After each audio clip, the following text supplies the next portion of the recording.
Assalamualaikum warahmatullahi wabarakatuh. Halo teman-teman semua, gimana kabarnya nih hari ini? Semoga sehat dan semangat terus ya. Balik lagi nih di video pembelajaran Psikologi Pendidikan. Pada video pembelajaran kali ini, kita akan membahas salah satu permasalahan yang sering ditemui dalam dunia pendidikan, yaitu kesulitan belajar peserta didik. Coba kita bayangkan, pernah nggak kalian menemukan siswa yang sebenarnya rajin masuk sekolah tetapi nilainya tetap rendah? Atau mungkin ada siswa yang terlihat pintar tetapi ketika diminta menjawab pertanyaan justru diam dan tidak percaya diri? Nah, sebagian orang mungkin langsung mengatakan bahwa siswa tersebut malas atau kurang mampu. Padahal belum tentu seperti itu. Bisa jadi ada faktor lain yang membuat mereka mengalami hambatan dalam belajar. Nah, pada pembelajaran kali ini kita akan membahas apa sebenarnya kesulitan belajar itu, apa saja penyebabnya, bagaimana cara mengenalinya, dan langkah apa yang bisa dilakukan guru untuk membantu mengatasinya. Setelah mempelajari materi ini, diharapkan kita mampu memahami karakteristik peserta didik yang mengalami kesulitan belajar dan menentukan strategi penanganan yang tepat. Nah, untuk itu, mari kita mulai ke pembahasan.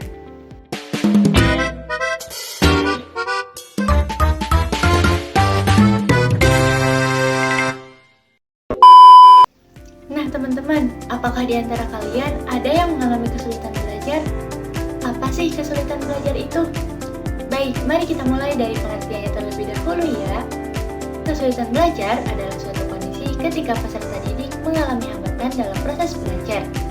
Nah, sehingga hasil yang diperoleh tidak sesuai dengan kemampuan atau target yang diharapkan. Menurut Mahmud tahun 2006, belajar merupakan proses perubahan dalam diri seseorang yang terjadi karena pengalaman. Nah, artinya seseorang ini dikatakan belajar ketika terjadi perubahan. Misalnya, dari yang awalnya tidak tahu menjadi tahu, dari yang belum mampu menjadi mampu. Lalu, bagaimana jika perubahan itu tidak terjadi secara optimal? Kalau ada siswa yang biasanya mendapat nilai 90, lalu tiba-tiba nilainya turun menjadi 60. Nah, menurut teman-teman, apa yang pertama kali perlu kita lakukan sebagai seorang guru? Apakah menegur siswa tersebut? Atau memberikan tugas tambahan? Atau justru mencari tahu apa yang sedang dialaminya? Nah, inilah pentingnya memahami kesulitan belajar. Perlu dipahami ya teman-teman, bahwa kesulitan belajar tidak selalu berarti siswa memiliki kecerdasan yang rendah, tapi juga berkaitan dengan kondisi psikologis, sosial, dan lingkungan peserta didik. Nah teman-teman, sekarang kita masuk ke faktor-faktor yang menyebabkan kesulitan belajar. Menurut kalian, penyebab kesulitan belajar itu lebih banyak berasal dari dalam diri siswa atau dari lingkungan sekitarnya? Nah, mungkin ada yang menjawab dari diri siswa, ada juga yang menjawab dari lingkungan. Sebenarnya, keduanya itu sama-sama berpengaruh. Yuk kita bahas satu persatu. Nah, faktor yang pertama yaitu faktor internal.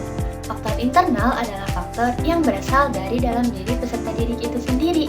Dalam faktor internal ini, ada beberapa yang perlu kita pahami nih teman-teman. Nah, yang pertama, karakteristik peserta didik. Setiap anak memiliki kemampuan, pengalaman, bakat, dan kondisi fisik yang berbeda-beda. Ada siswa yang cepat memahami pelajaran hanya dengan sekali penjelasan. Nah, namun ada juga nih siswa yang membutuhkan pengulangan beberapa kali agar benar-benar memahami materi. Nah, kita sebagai guru harus menyadari bahwa tidak semua siswa memiliki kecepatan belajar yang sama. Kemudian, yang kedua ada motivasi belajar. Coba teman-teman ingat pengalaman kalian sendiri, apakah kita belajar sesuatu yang kita sukai, rasanya itu lebih semangat dibandingkan belajar materi yang tidak kita minati? Nah teman-teman, biasanya siswa yang memiliki motivasi tinggi akan aktif bertanya, mencatat materi, mencari informasi tambahan, bahkan belajar tanpa harus disuruh. Sebaliknya, siswa yang motivasinya rendah cenderung pasif, mudah bosan, dan kurang bersemangat ketika mengikuti pembelajaran. Misalnya, siswa merasa pelajaran tidak penting atau tidak mengetahui manfaat belajar bagi masa depannya. Nah, hal tersebut dapat menyebabkan motivasi belajar menurun. Kemudian, yang ketiga ada konsentrasi belajar. Nah teman-teman, saya mau bertanya nih, pernah nggak teman-teman berada di kelas, kemudian melihat guru sedang menjelaskan dari awal sampai akhir? Tetapi setelah selesai malah bingung nih, tadi guru itu ngomong apa ya? Nah kalau pernah, berarti teman-teman sedang mengalami gangguan konsentrasi. Nah, gangguan konsentrasi ini bisa jadi disebabkan karena sedang memiliki masalah pribadi, mengantuk, atau terlalu sering bermain media sosial sehingga sulit fokus. Ketika konsentrasi terganggu, informasi yang diberikan guru juga akan sulit dipahami.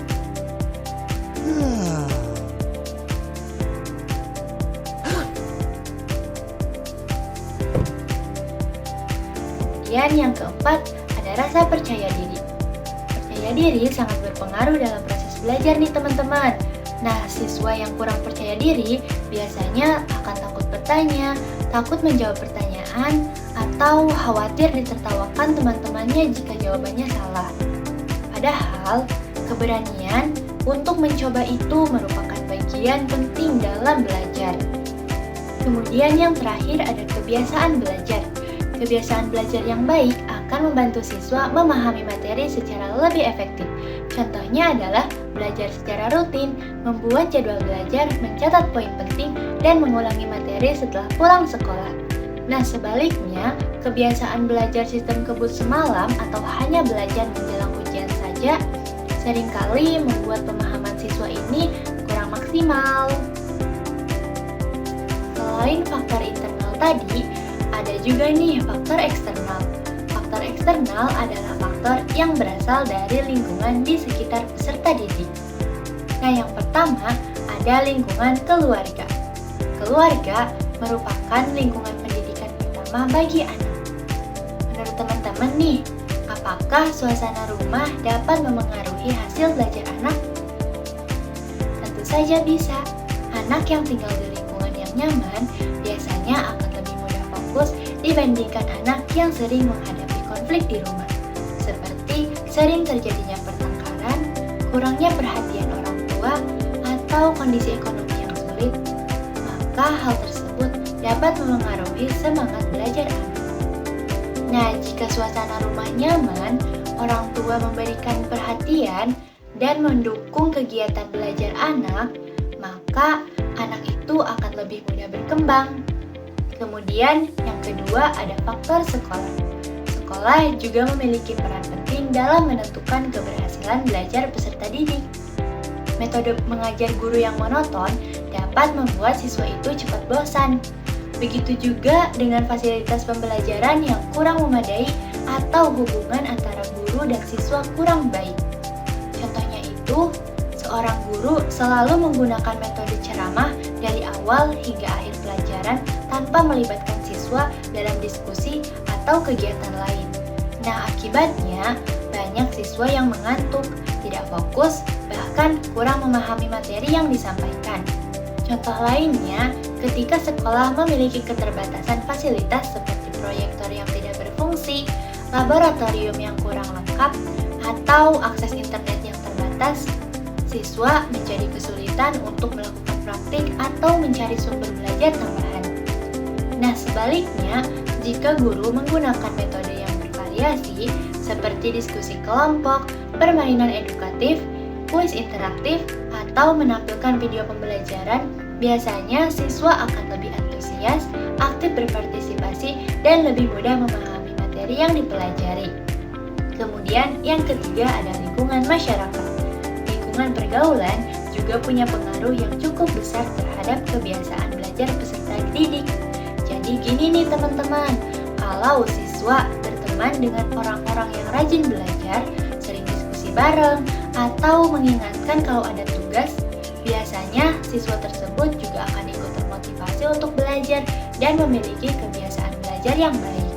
Nah sebaliknya, kalau lingkungannya lebih sering mengajak main, nongkrong sampai malam, begadang, atau terlalu banyak menghabiskan waktu di media sosial, tentu waktu belajarnya bisa berkurang. Akibatnya saat di kelas siswa itu jadi mengantuk, sulit fokus, bahkan tugas-tugas sekolah bisa terbengkalai. Misalnya nih, ada siswa yang sebenarnya cukup pintar, tapi belakangan ini nilainya menurun. Nah, setelah dicari tahu, ternyata hampir setiap malam dia sering main game atau scrolling media sosial sampai larut karena ikut kebiasaan teman-temannya. Nah, hal-hal seperti itu bisa menjadi salah satu penyebab munculnya kesulitan belajar. Jadi, sebagai calon pendidik, kita jangan langsung memberi label siswa itu malas. Bisa jadi ada banyak faktor di balik perilaku mereka. Makanya penting nih bagi kita untuk melihat kondisi siswa secara menyeluruh. Karena setiap peserta didik punya latar belakang dan pengalaman yang berbeda-beda. Nah teman-teman, setelah kita mengetahui apa saja faktor yang dapat memengaruhi kesulitan belajar, sekarang kita masuk ke pembahasan berikutnya, yaitu diagnosis kesulitan belajar. Kira-kira apa sih yang dimaksud dengan diagnosis kesulitan belajar itu? Sederhananya gini teman-teman, diagnosis adalah proses untuk mengenali masalah belajar yang dialami peserta didik, sekaligus mencari solusi atau bantuan yang paling sesuai untuk mereka. Nah, langkah pertama, kita perlu mengidentifikasi terlebih dahulu siswa yang mengalami kesulitan belajar. Biasanya, guru bisa melihat dari hasil ulangan yang menurun, tugas yang sering tidak dikerjakan, atau perubahan perilaku siswa di kelas. Misalnya, siswa yang sebelumnya aktif tiba-tiba menjadi pendiam atau terlihat tidak bersemangat saat mengikuti pembelajaran. Kemudian, langkah kedua, kita menentukan letak kesulitannya. Apakah siswa kesulitan memahami konsep tertentu, sulit berkonsentrasi, kurang percaya diri, atau mungkin masih mengalami kendala dalam membaca, menulis, maupun berhitung? Nah, langkah ketiga, kita mencari tahu apa penyebabnya. Nah, di tahap ini, guru tidak boleh asal menebak. Guru bisa melakukan observasi, berbincang langsung dengan siswa, berdiskusi dengan orang tua, atau menggunakan angket untuk mendapatkan informasi yang lebih lengkap. Kemudian, langkah keempat, menentukan bentuk bantuan yang dibutuhkan siswa. Tentunya, bantuan yang diberikan harus disesuaikan dengan kondisi masing-masing peserta didik, karena setiap anak itu memiliki kebutuhan yang berbeda-beda. Nah, langkah terakhir yaitu melakukan tindak lanjut serta mengevaluasi apakah bantuan yang sudah diberikan efektif atau belum. Kalau belum efektif atau belum ada perubahan, guru bisa mencoba strategi lain yang lebih sesuai. Nah, jadi teman-teman, diagnosis kesulitan belajar ini penting sekali dilakukan. Dengan diagnosis yang tepat, guru tidak hanya mengetahui bahwa siswa mengalami kesulitan belajar, nah tetapi juga bisa memberikan penanganan yang benar dan membantu siswa berkembang sesuai dengan potensi yang dimilikinya. Baik teman-teman, sekarang kita akan lanjut lagi ke pembahasan yang tidak kalah penting nih, yaitu bagaimana cara membantu peserta didik yang mengalami kesulitan belajar. Nah, coba teman-teman bayangkan ketika suatu saat nanti kita akan menjadi seorang guru, lalu ada siswa nih yang nilainya terus menurun, sering melamun di kelas, atau bahkan mulai tidak mau mengerjakan tugas. Nah, kira-kira apa yang akan kita lakukan? Apakah langsung memberikan hukuman? Atau menganggap siswa tersebut malas? Tentu saja tidak ya. Sebagai pendidik, kita perlu memahami bahwa setiap peserta didik ini memiliki kondisi dan kebutuhan yang berbeda. Oleh karena itu, ada beberapa upaya yang dapat dilakukan untuk membantu mereka. Yang pertama itu, memberikan motivasi belajar. Kadang-kadang, siswa sebenarnya memiliki kemampuan yang baik. Akan tetapi, mereka kehilangan semangat karena merasa tertinggal dari teman-temannya, takut melakukan kesalahan, atau merasa tidak ada yang mendukung mereka. Nah, disinilah peran guru menjadi sangat penting. Guru itu dapat memberikan dukungan yang positif, mengapresiasi usaha siswa, dan menunjukkan bahwa proses belajar memang membutuhkan waktu. Bahkan, ucapan sederhana seperti, tidak apa-apa kalau belum sekarang, yang penting kamu mau terus mencoba. Nah, dengan kata-kata seperti itu, bisa memberikan dampak yang besar bagi siswa. Kemudian yang kedua, menggunakan metode pembelajaran yang bervariasi. Nah, setiap siswa pasti memiliki cara belajar yang berbeda. Ada yang lebih mudah memahami materi melalui penjelasan langsung, ada juga yang suka melihat gambar atau video, bahkan ada yang lebih cepat memahami ketika melakukan praktik secara langsung. Oleh karena itu, guru perlu menggunakan metode pembelajaran yang beragam, seperti diskusi kelompok, presentasi, permainan edukatif, simulasi, studi kasus, maupun media pembelajaran digital. Nah, dengan begitu, siswa tidak mudah bosan dan memiliki kesempatan untuk belajar sesuai dengan gaya belajar mereka masing-masing. Nah, yang ketiga, memberikan latihan secara bertahap dan berulang. Tidak semua siswa mampu memahami materi hanya dalam satu kali penjelasan. Ada siswa yang membutuhkan waktu lebih lama dan latihan yang lebih banyak. Guru dapat memberikan latihan mulai dari yang sederhana, kemudian secara perlahan meningkatkan tingkat kesulitannya. Nah, ketika siswa berhasil menyelesaikan soal-soal yang mudah, mereka akan merasa lebih percaya diri untuk mencoba ke tantangan yang berikutnya. Kemudian yang keempat itu melaksanakan pembelajaran remedial. Nah, seringkali remedial itu dianggap sebagai sesuatu yang menakutkan bagi siswa. Padahal remedial itu bukan hukuman, melainkan kesempatan kedua untuk belajar. Nah, guru dapat memberikan penjelasan ulang dengan bahasa yang lebih sederhana, menggunakan contoh yang lebih dekat dengan kehidupan sehari-hari, atau bahkan melakukan pendampingan secara individual jika diperlukan. Kemudian yang kelima, menjalin komunikasi yang baik dengan orang tua. Selain di sekolah, dukungan dari keluarga juga sangat penting. Guru dapat berdiskusi dengan orang tua mengenai perkembangan belajar anak. Tidak terasa ya, kita sudah berada di penghujung pembelajaran hari ini. Nah, dari materi yang telah kita bahas, kita dapat memahami bahwa kesulitan belajar merupakan kondisi yang dapat dialami oleh siapa saja. Kesulitan tersebut tidak selalu menunjukkan bahwa seorang siswa itu kurang mampu, tetapi bisa dipengaruhi oleh banyak faktor, baik yang berasal dari dalam diri peserta didik itu sendiri maupun dari lingkungan di sekitarnya. Sebagai calon pendidik, penting nih bagi kita untuk memiliki sikap yang peka dan tidak mudah memberikan label negatif kepada siswa. Ketika kita menemukan siswa yang mengalami kesulitan belajar, langkah pertama yang perlu dilakukan bukanlah menyalahkan mereka, melainkan berusaha memahami kondisi yang sedang mereka alami.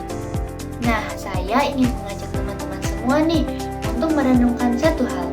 Mungkin saja di dalam kelas nanti kita akan bertemu dengan siswa yang terlihat diam, kurang aktif, atau sering mendapatkan nilai rendah. Bisa jadi mereka bukan tidak mau belajar, tetapi sedang berjuang menghadapi masalah yang tidak kita ketahui. Oleh karena itu, sebagai pendidik, tugas kita tidak hanya menyampaikan materi pembelajaran saja, tetapi juga menjadi pendamping yang mampu memberikan dukungan, motivasi, dan kesempatan bagi setiap peserta didik untuk berkembang sesuai dengan potensi yang mereka miliki. Semoga materi mengenai kesulitan belajar ini dapat menambah wawasan kita dan menjadi bekal yang bermanfaat ketika nantinya kita terjun langsung ke dunia pendidikan. Terima kasih atas perhatian teman-teman semuanya. Jangan lupa untuk terus belajar dan meningkatkan kemampuan kita sebagai calon pendidik yang tidak hanya mengajar, tetapi juga memahami dan mendampingi peserta didik. Wassalamualaikum warahmatullahi wabarakatuh.